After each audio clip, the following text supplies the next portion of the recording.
Onion dosa. ఇంకా దోశ పిండిలో రావి పిండి మిల్లెట్స్ పౌడర్ మిక్స్ చేసుకొని దాన్ని ఈరోజు దోశగా వేయబోతున్నాం. So wait and see. విధంగా మిక్స్ చేసుకొని పిండిలో ఉండలు లేకుండా చూసుకోవాలి. ఒక 10 మినిట్స్ పక్కన పెట్టాలి. ఈ విధంగా పెనం వేడి చేసుకొని నాన్ స్టిక్ ప్యాన్ సరిగా పనిచేయకపోతే యూ కెన్ యూజ్ ఆనియన్తో ఒకసారి ఆయిల్ వేసి రబ్ చేసి దానిపైన మన మిక్స్ చేసుకున్న బ్యాటర్ని సమంగా పరిచి అందులో onion and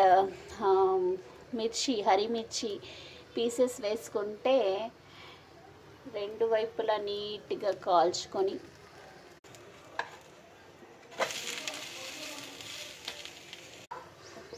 so 2 sides వేడయిందండి dosa. ఈ విధంగా తీసుకొని సర్వ్ చేసుకోవడమే ఇష్టమైన చట్నీతో. సో సండే మార్నింగ్స్ విత్ రాగి మిల్లెట్ దోశ.